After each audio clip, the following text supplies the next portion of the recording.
Jacques Cartier. Il s'embarque. Voyez flotter son pavillon. Où va-t-il? Quel motif soudain le détermine? Aux agrès, matelot. Au large, grande hermine. Petite hermine, vogue, et mérion. L'aube donne à la voile un reflet vermillon. Les voix meurent. Le bruit de la mer les domine. L'humble flotte qu'un peu de soleil illumine ouvre dans le flot sombre un glorieux sillon. Le jour après le jour apparaît et s'efface. La mer semble agrandir sa houleuse surface et rouler au hasard vers des bords incertains. Les vents poussent toujours la frêle caravelle. Cartier cherche, anxieux, les horizons lointains, où doit enfin surgir une France nouvelle.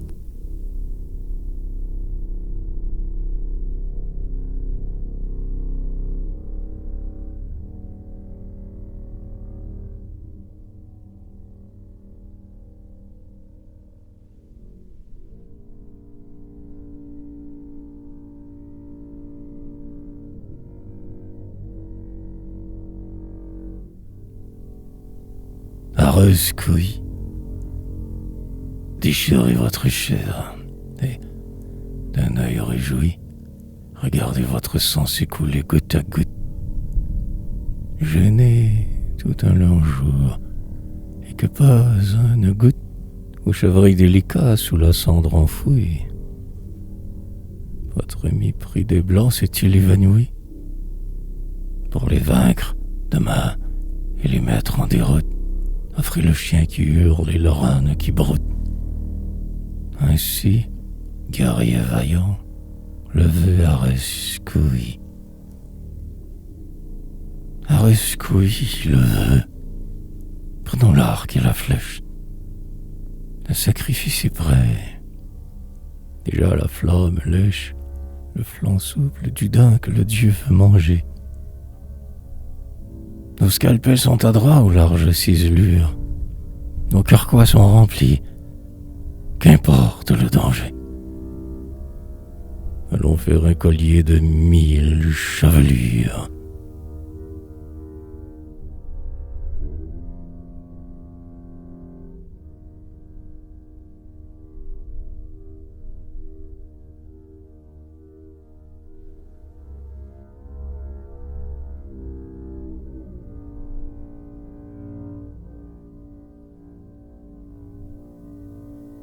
Daulac. Et les guerriers chantaient la vengeance étourdie. La danse et le festin sont déjà terminés. Les étrangers pervers seront exterminés. Ils ont peur des tourments. Leur âme est engourdie. Longtemps l'onde se plaint sous la flotte alourdie. Maintenant, sur des bords que la vague a minés, les cruels Iroquois se sont acheminés. Par le bruit des flots, leur marche est assourdie. Mais, dans un fort de pieux qui domine le lac, des héros comme lui, répondant à Daulac, accourent déjouer la noire félonie. Ils meurent tous. Alors, étrange dénouement, le vainqueur, effrayé d'un pareil dévouement, s'arrête là. Nos morts sauvaient la colonie.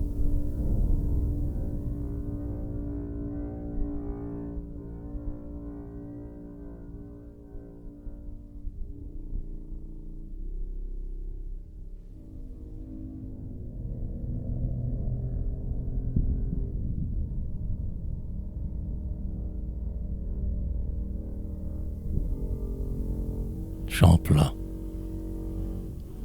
Quand tu rêves, soldat du galant navarrois, ton regard inspiré cherche-t-il à connaître si ton jeune pays va grandir ou doit naître qu'un fleuron sans valeur aux couronnes des rois?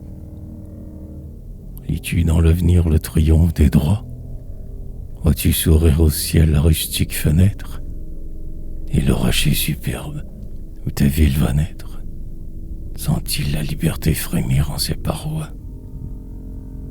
Ton âme est valeureuse et saintement trempée. Tu fléchis devant Dieu les genoux.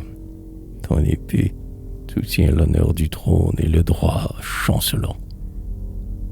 Et sans doute, parfois, d'avance tu contemples les bronzes des héros et les flèches des temples qui feront à Québec un nimbe étincelant.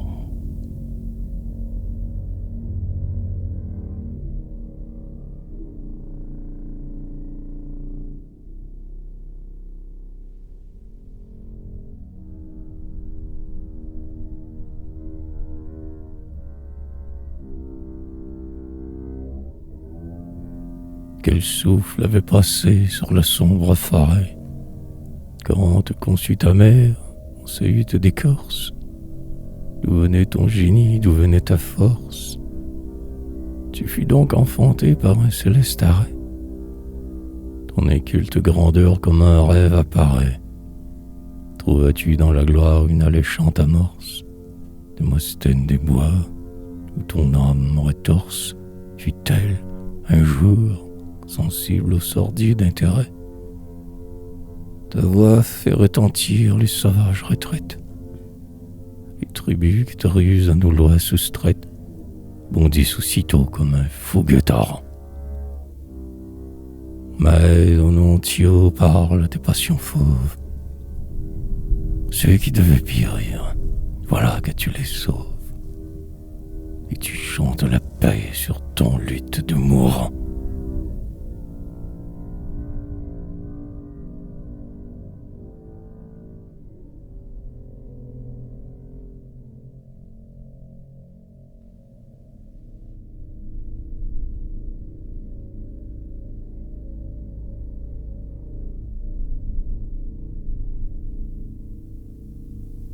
Le château Bigot.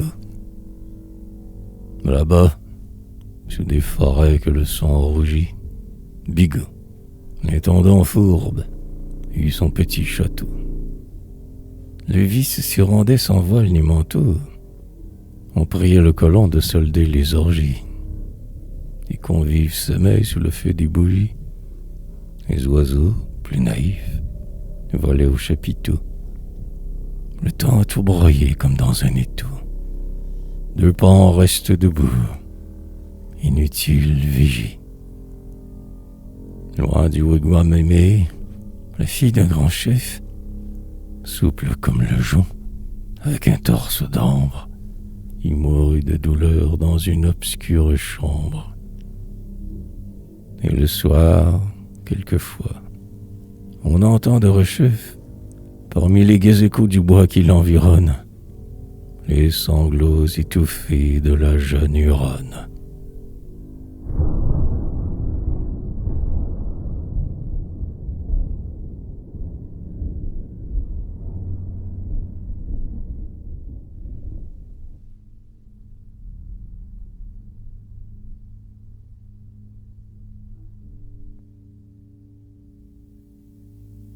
Wolf et mon calme. Wolf, ô soldat heureux, tu voulus, sur tes pas, par un coup téméraire enchaîner la victoire. Tu voulus buriner une page d'histoire, à quel prix? Un vaillant ne s'en occupe pas. Dans ta fierté de preux, mon calme, tu te drapas, car ton nom résonnait sur plus d'un territoire. Ton glaive s'est brisé sur notre promontoire. Mais dans quel flot de sang d'abord tu le trempas? La foudre va trouver éclat sur nos cimes. Eh bien, on va remplir les rangs que tu décimes. Oh, mon calme. Et la France, hélas, nous laisse seuls et vous tombez tous deux sur le champ de bataille. Mais la mort vous grandit et la gloire vous taille. Dans vos drapeaux aimés, deux immortels linceuls.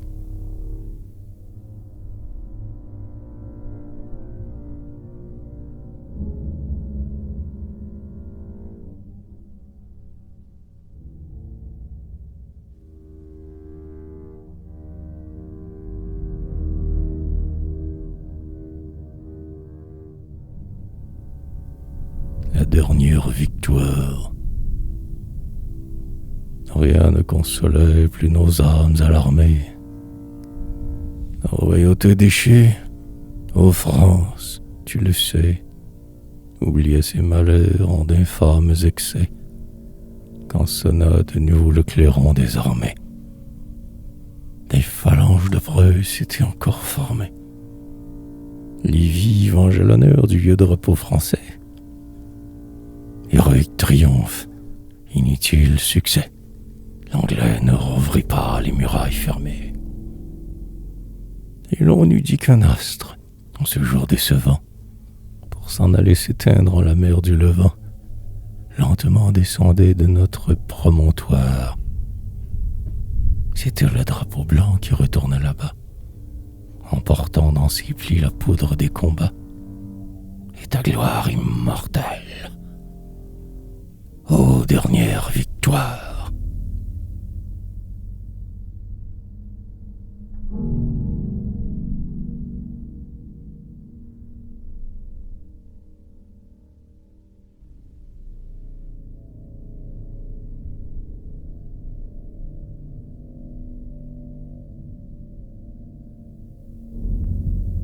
Le monument des braves.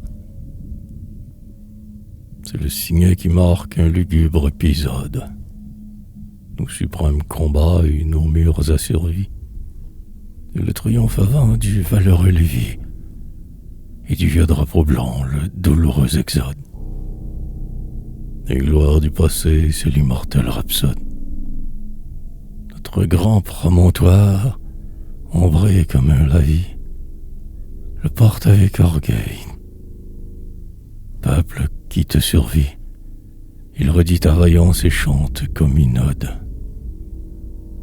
Sur nos morts glorieux, inébranlable et fier, il veillera demain comme il veillait hier. Il verra devant lui s'incliner les fronts graves, et sous la plaine morne et le jardin fleuri, où le dernier espoir de la France a péri, il entend tressaillir la poussière des braves.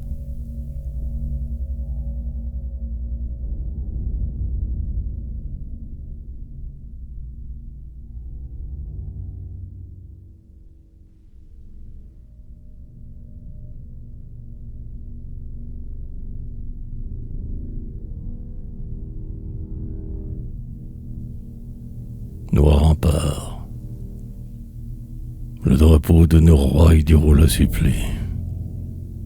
Les preux disaient, mourant, la France nous regarde. La France a détourné sa figure, regarde, et d'un chagrin mortel nos cœurs se sont remplis. Plus d'un siècle a passé sur les faits accomplis. Le sceptre d'Albion jalousement nous garde. Les nôtres maintenant promènent la cocarde sur les hauts parapets. Les dos sont assouplis. Et le long de ces murs qui soutinrent des sièges, vers la nuit vont s'asseoir sur le bois dur des sièges des couples d'amoureux qu'ennuie un ciel trop clair. On entend des soupirs et des frissons de lèvres. Juchés sur leurs affûts, gueules béantes en l'air, les vieux canons anglais chauffent à ces fièvres.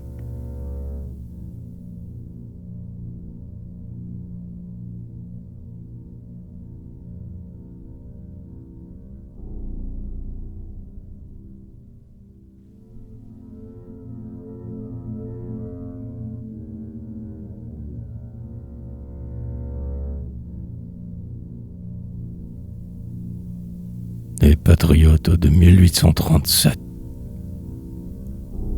Oh, pas l'envie. Un jour, ces hommes que tu mords ont secoué les fers de leur race opprimée. Leur sublime folie, hélas, fut réprimée.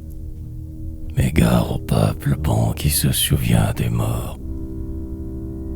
Ils semblaient des coursiers qui font saigner leurs morts.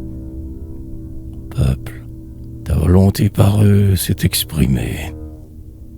Nulle tache à leur front ne s'est donc imprimée, et leurs sanglants tombeaux n'ont pas eu de remords. Sous le chaume, longtemps on dira leur vaillance. De leur sang généreux ils ont, sans défaillance, payé nos libertés à de cruels bourreaux. La lutte pour le droit n'est jamais inutile, et si fou glorieux que le glaive mutile sont ceux que l'avenir appelle des héros.